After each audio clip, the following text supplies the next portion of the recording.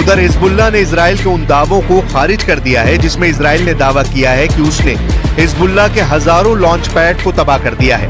यानी हिजबुल्लाह अभी भी आने वाले समय में अपने कमांडर की मौत का बदला लेने के लिए नए हमलों को अंजाम दे सकता है, लेकिन इसकी तैयारी के लिए एक बार फिर उसे वक्त चाहिए होगा, जबकि इजराइल को सोचना नहीं है। नेतन्याहू की सेना के गोदाम में बारूद ही बारूद है और वो सिर्फ एक इशारे पर लेबनान में हिजबुल्लाह के ठिकानों पर किसी भी वक्त बरस सकते हैं।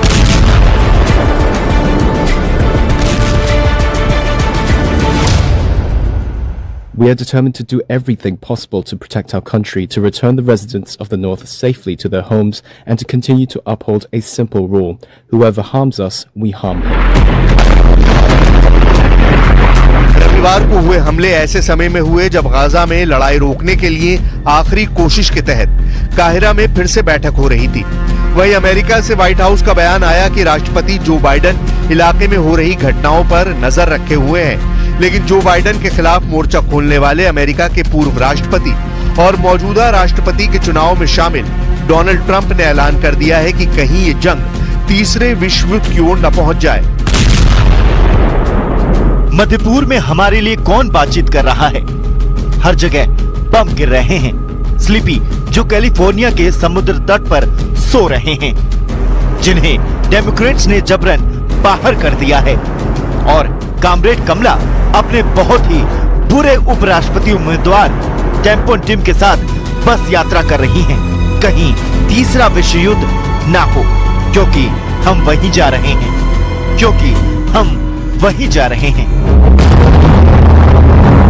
वहीं नसरल्ला ने ऐलान किया है कि हिजबुल्लाह के रविवार के हमले ने गजा में युद्ध विराम के लिए एक मौका तैयार किया है। वहीं आईडीएफ ने ऐलान किया है कि लेबनान में हिजबुल्लाह के ठिकाने अभी भी उनके निशाने पर हैं और उत्तरी इजराइल में नागरिकों की सुरक्षा को सुनिश्चित करने के लिए इजरायली सेना किसी भी हद तक जा सकती है।